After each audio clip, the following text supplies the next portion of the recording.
سامعین welcome to my channel voice of Mona. ہماری آج کی سٹوری کا نام ہے ہم اور ہمارا نصیب۔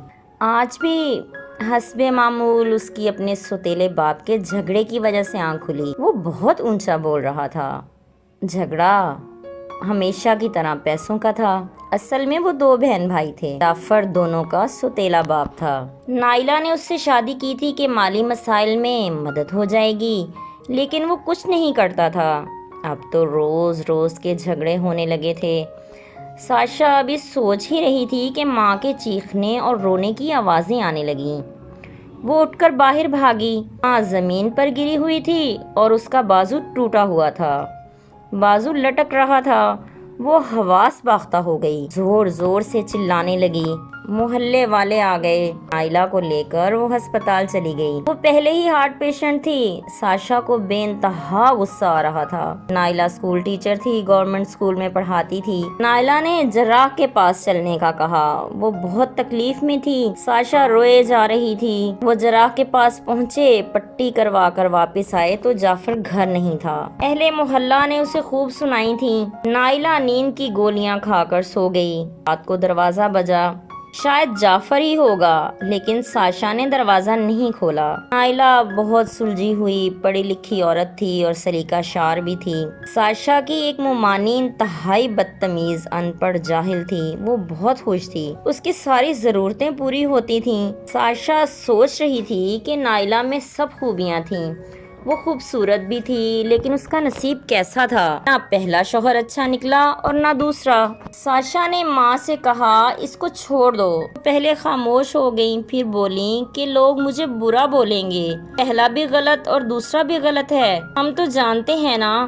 ہاں ہم جانتے ہیں، کیونکہ ہم پر گزرتی ہے، اسی لیے لوگ تو غلط مطلب ہی نکالیں گے نا۔ آپ لوگوں کا سوچتی رہیں اور اس جانور سے پٹتی رہیں۔ لوگوں کو خوش رکھنے کے لیے اور کتنی ہڈیاں توڑوائیں گی۔ ساشا 16 سال کی بچی تھی، لیکن اس کی باتیں بڑوں والی تھیں۔ اس کو چھوڑ دیں اور لوگوں کا ڈر بھی دل سے نکال دیں۔ لوگ بولتے ہیں، بولتے رہیں، لوگوں کی پرواہ کرنا چھوڑ دیں۔ یہ بازو ٹوٹا ہے، درد کس کو ہو رہا ہے؟ آپ کو ہو رہا ہے۔ لوگ آ کے آپ کے پاس تماشا دیکھنے کے لیے آتے ہیں۔ لوگ صرف اب گھروں میں باتیں کر رہے ہوں گے۔ لوگ احساس نہیں کرتے کسی کا۔ اسی لیے سوچ نکال دیں اپنے ذہن سے۔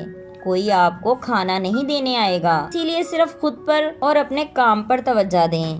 مومانی کو دیکھتی ہیں، ان کے حالات دیکھے ہیں، آپ میں کوئی کمی نہیں ہے، اسی لیے خود کو اہمیت دیں۔ بس دروازہ پھر بج اٹھا۔ وہ کھولنے گئی تو جعفر ہی تھا۔ وہ اندر آ گیا۔ کیا لینے آئے ہیں؟ میرا گھر ہے، اسی لیے۔ جی نہیں، یہ ہمارا گھر ہے، کسی کا نہیں۔ آپ برائے مہربانی چلتے بنیے۔ آپ نے جو کیا ہے اسی کی وجہ سے ادھر رہنے کا حق کھو دیا ہے۔ اپنا منہ بند رکھو، تم اپنی زبان بند رکھو۔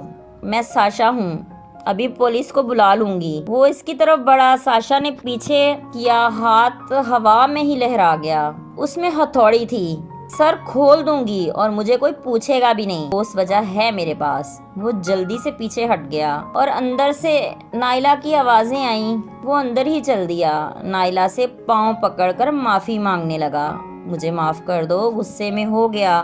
وہ خاموش تھی۔ ان کو بول دیں کہ یہ یہاں سے چلے جائیں، ورنہ میں پولیس کو بلا لوں گی یا ان کا سر کھول دوں گی۔ شہزاد ساشا کا بھائی 11 سال کا تھا۔ وہ بھی بولا، آپ نے ماما کا بازو توڑ دیا، اب یہ اسکول کیسے جائیں گی اور ہمیں کھانا کون کھلائے گا؟ آپ تو کام نہیں کرتے۔ جعفر کو سمجھ آ گئی تھی کہ اس سے بہت بڑی غلطی ہو گئی تھی اور معافی کی بھی کوئی گنجائش نظر نہیں آ رہی تھی۔ اب کے بار نائلہ بھی معاف کرنے کو تیار نہیں تھی۔ اتنے میں نائلہ کا بھائی آ گیا۔ وہ باہر کے ملک میں رہتا تھا اور آج اچانک ہی آ گیا تھا۔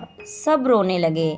وہ بہن کو دیکھ کر پریشان ہو گیا۔ جعفر گھبرا گیا تھا اس کے آنے سے۔ ساشا نے سب بتا دیا۔ نوید نے اسے پکڑ لیا اور خوب مارا۔ دفع ہو جاؤ، دوبارہ شکل نہیں دکھانا ورنہ جان سے مار دوں گا۔ جعفر اسی وقت باہر نکل گیا، کیونکہ ساشا نے بھی ہاتھ میں ہتھوڑی پکڑ رکھی تھی اور اسے نظر آ رہا تھا کہ وہ بھی ٹلنے والی نہیں۔ نائلہ خاموش آنسو بہائے جا رہی تھی۔ نوید نے اسے دلاسا دیا، میں آ گیا ہوں، اب تم پریشان نہیں ہو۔ وہ بات ہی نہیں کر پا رہی تھی، شدید تکلیف میں تھی۔ ساشا نے بتایا کہ بازو درمیان میں سے ٹوٹ گیا ہے، ہاتھ سے تھوڑا پیچھے سے دونوں ہڈیاں الگ ہو گئی ہیں۔ نائلہ کو شدید تکلیف تھی، وہ پریشان تھی، سرکاری نوکری تھی اس کے بچوں کا واحد سہارا۔ نوید نے بھی حوصلہ تو دیا تھا، مگر اسے پتا تھا نائلہ پریشان ہے۔ کسی نے کچھ نہیں کھایا تھا رات سے، ماموں رات سے کسی نے کچھ نہیں کھایا۔ کل صبح آنکھ ہی جھگڑے کی آواز سے کھلی تھی، اب تک سب بھوکے ہیں۔ وہ باہر چلا گیا، کچھ دیر بعد واپس آیا تو بہت کچھ کھانے پینے کے لیے لے کر آیا۔ نائلہ کو اپنے ہاتھ سے وہ کھانا کھلانے لگا، وہ روئے جا رہی تھی۔ میں تو تمہیں سرپرائز کرنے آیا تھا، مجھے کیا پتا تھا کہ آگے مجھے ہی سرپرائز مل جائے گا اور یہ سب ہوا ہوگا۔ عجیب جانور انسان ہے، وہ ایسے ہی مارتا ہے ان کو۔ بولا ہے ماما سے میں نے جان چھڑا لو، لیکن ان کو دنیا کا ڈر ہے، ایک دن مار دے گا اور پھر ہمیں بھی، اور گھر پر قبضہ کر لے گا، جو اس کا مشن ہے۔ نائلہ نے ساشا کی طرف دیکھا، اسے اس کی بات سچ لگی۔ ایسی بات نہیں ہے، وہ نوبت نہیں آئے گی۔ نوید نے بولا میں خود جان چھڑاؤں گا اب اس کی، میری بہن ہے، میں اسے مزید تکلیف میں نہیں دیکھ سکتا۔ جیتے رہیے، خوش رہیے، ملتے ہیں اگلی کہانی کے ساتھ۔